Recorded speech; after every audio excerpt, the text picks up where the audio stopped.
Hai, Assalamualaikum warahmatullahi wabarakatuh. Welcome back. Hari ni aku nak kongsikan dengan korang jenis tanaman cili yang aku buat dekat Taiping, dekat area Kemunting tau.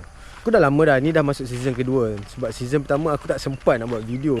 Kenapa? Sebab aku balik tetap hujung minggu. Untuk tanaman cili vertigasi ni, dia punya pembesaran dia cepat. Dia bukannya macam kita tanam tanaman lain kan. Yang mana aku boleh share, aku share. So sekarang ni, ini adalah tempat aku punya kebun lah. Kalau korang tengok, ada progress lagi nak buat. Macam ni contoh, nak buat bilik. Partner aku dia nak buat bilik. So ada 2 bilik sebenarnya. Sekarang ni tengah bersepah-sepah lagi. Ni rumah semai aku. Rumah semai ni biasa je. Kita buat pun sebab under budget punya kan. So ni rumah semai. So anak pokok yang ada dalam rumah semai ni akan dibiar selama sebulan. Selepas sebulan kita akan pindahkan ke polybag. Ada setengah orang yang gunakan cili, yang buat tanaman cili vertigasi ni, dia akan buat satu polybag, satu anak pokok. Macam kami akan buat satu polybag 2 anak pokok. Selalunya aku akan balik tiap minggu lah dengan member aku ni, sama partner aku Ai. Ya. Dia ni ada tulang belakang kita orang lah.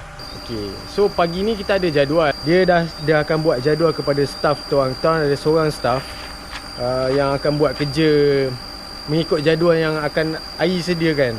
So pagi ni kita akan kontrol kulat. Kalau kita lihat sekarang ni pun dekat Kemunting ni kerap hujan. Jadi kawalan kulat tu kena lebih lah.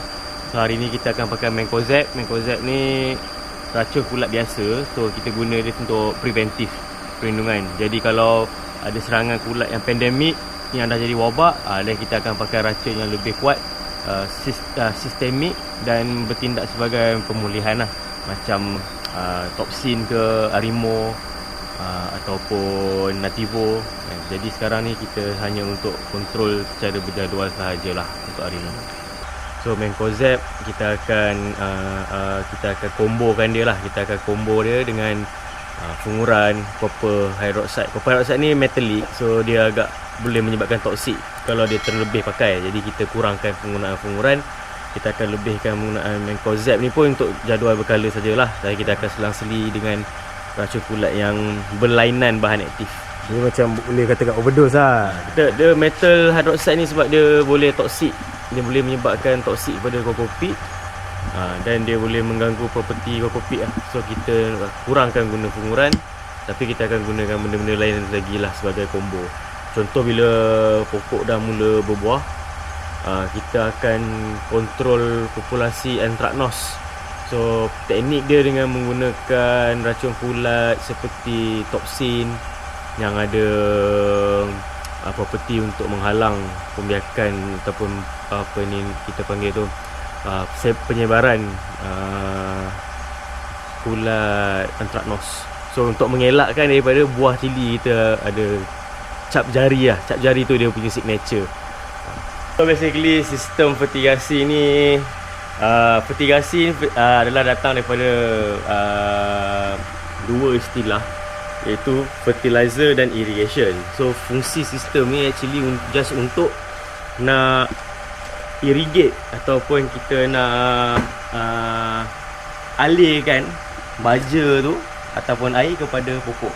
So sistem yang kita buat ni basically untuk mencapai objektif dia, nak hantar irrigate baja tu. Okay, jadi sistem ni agak mudah. Kita gunakan 2 tank, satu air kosong, satu nutrient tank. Okay. Nutrient tank function dia untuk hold baja dengan kepekatan yang kita tentukan lah. So macam sekarang umur 28 hari, 29 hari. Hari ni 29 hari. Jadi kita akan pakai baja yang kepekatan isi 2.0. Dengan kekerapan dia lebih kurang, tak silap saya lah 9 kali.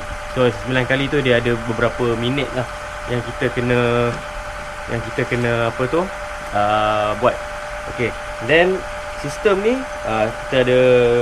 kita ada bawah, kita akan strap, kita panggil dia intake. So bawah ni intake, pump akan sedut. Wajib lalu filter dulu. Sebab filter ni sebab kita pakai Netafim. Jadi kita tak nak Netafim kita tersangkut, tersumbat. Dan kita akan ada return. Okey, fungsi return ni adalah untuk kita nak senang nak bancuh baja lah. Tetapi dulu kita pakai return ni sebab kita nak control pressure. Sebab tu kita ada pressure gauge. Okay, kita ada pressure gauge ni sebab kita nak tengok, kita nak monitor pressure. Tetapi sebabkan kita dah upgrade, kita punya plot ni kita dah upgrade, kita pakai Netafim. So Netafim akan regulate dia punya pressure tu. So semua pressure dekat semua point dah sama. So kita tak perlukan dah return ni.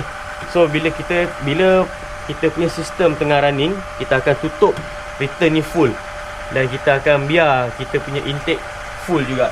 Sebab kita Netafim sendiri akan bertindak sebagai pressure regulator. So inilah sistem dia. So intake, output akan ada pecah dua. Satu ke return, satu kepada main output kepada ladang. So main output ni pun kita buka full. So sistem ni akan terus hantar air dan baja direct kepada polybag. Jaring yang kita beli dekat Shopee. So jaring ni Azri buat dua tau. So kalau nampak betul-betul dia nampak. Okey, kat sini satu dengan kat sini satu. So dia akan berkonsepkan V tau. V. Daripada bawah ke atas dia akan naik V macam tu. Bila pokok ni dia dah besar, dia punya pucuk dia dah jadi macam kayu tau. So dia keras. So kalau bila dia dah naik tinggi, faktor untuk dia ditolak angin dan boleh menyebabkan dia patah tu, potensi dia tinggi. Sebab ini pengalaman daripada season 1 yang kita orang dah pernah buat. So kita ambil pengajaran lah dengan apa yang dah jadi tu. Ini pun dah siap. Cuma sebabkan dia dah cukup tegang, jadi kita tak terus stapler dia kat sini lah. So kalau net tu tak berapa tegang, kita akan tarik dia bagi dia tegang. Macam ni dah cukup tegang lah. So nanti pokok ni bila dia dah besar, lebih kurang lagi seminggu lagi kot, InsyaAllah seminggu ataupun seminggu setengah lagi, dia akan mula masuk ke dalam net-net ni lah, dalam dia punya mesh ni. So bila dia dah masuk dalam mesh ni, dia akan auto lock lah. Kita pakai jaring ni sebab kelebihan dia akan support semua line. So kalau kita pakai conventional style, kita pacak kayu ke dalam kokopit satu, one by one, kita ada 2,200 polybag.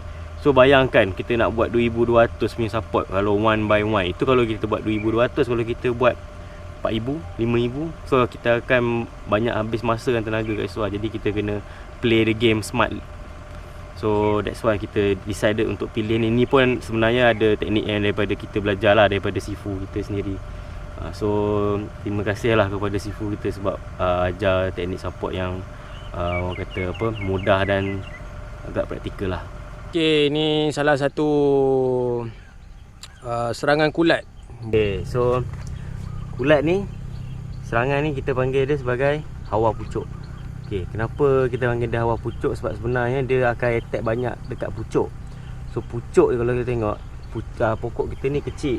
So dia, hawa pucuk ni dia akan serang kat pucuk ni. Sebab apa? Pucuk dia punya batang dia tu, ruas dia ni masih hijau, dia masih lembut.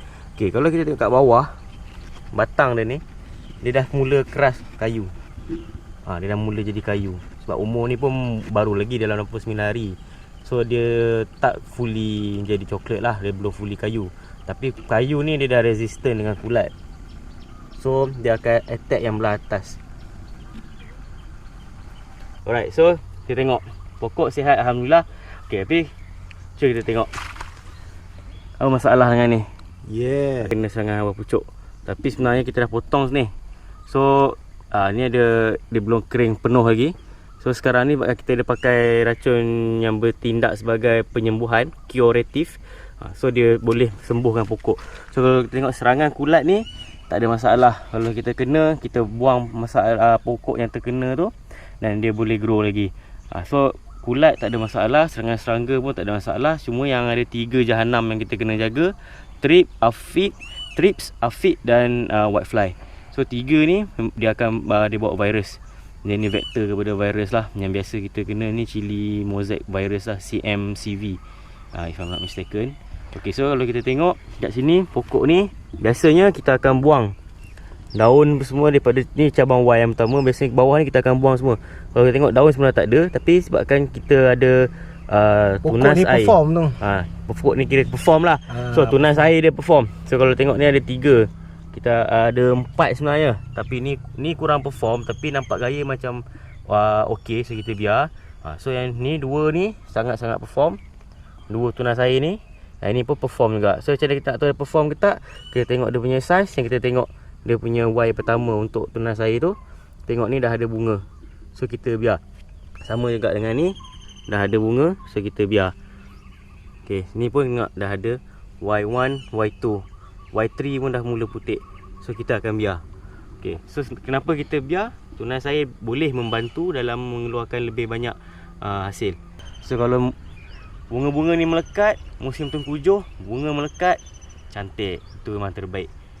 Okay, untuk pemilihan jaring, ada yang pakai 70%, ada pakai 50%, ada yang pakai 90%. Macam kita orang pakai 90%.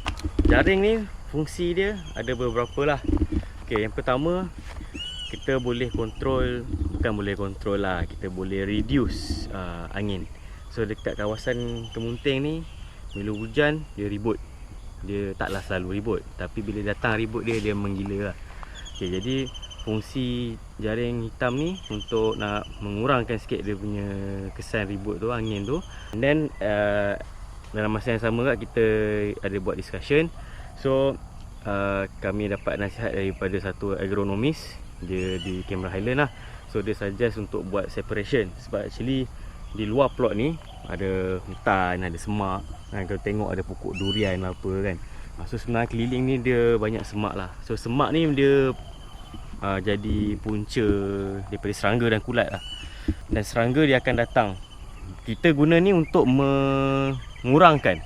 Dia tak menghapuskan secara total, tapi dia untuk membantu memperlahankan lah serangan serangga tu.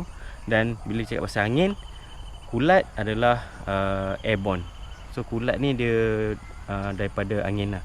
So bila angin pun kita slow down, so InsyaAllah lah kita boleh kurangkan sebaran tu. Kulat kan dia bawa spore tu. So cara-cara kita nak prevent dia, kita pakailah benda ni. At least tak ada 100%, at least dia boleh sangkut ke apa ke dekat jaring ni. Lagi satu yang penting kat sebenarnya, jaring ni nak mengelakkan daripada mata-mata jahat di luar sana tu untuk aim korang punya kebun. Sebab kita orang dah pernah kena, kebun kita ada orang masuk. Tapi bila kita dah tutup, visibility dah kurang. So dia punya nafsu untuk menjahanamkan korang punya kebun tu tertahan lah sikit. Okay, so sebab tu kita naikkan juga jaring ni. Total plot untuk ladang ni 2 ekar. Tapi kita plot 1 ni kita akan selalunya kita akan buat separator lah, plot 1 dan plot 2. Tapi memandangkan kita akan fokuskan untuk plot 1 dulu. So kita buat dalam 2100 polybag. 2100 polybag, ada 2 anak pokok setiap 1 polybag. Sekarang ni dah mencapai 29 HST. HST tu hari selepas tanam, di mana kita boleh monitor dia hari keberapa dia punya proses dia. Itulah perkongsian untuk hari ni. Kalau video ni membantu, kalau ada sebarang pertanyaan, boleh komen dekat ruang komen kat bawah. Yang mana belum subscribe channel ni, minta korang subscribe, like, share video ni. Yang mana kat luar tu yang baru nak set up fertigasi tanaman cili, so boleh kita share sama-sama. Ilmu kita kongsi sama-sama, yang mana kita tahu kita boleh share. Nak bagi pendapat ke apa benda, silakan. Okay, thank you guys. Jumpa next video.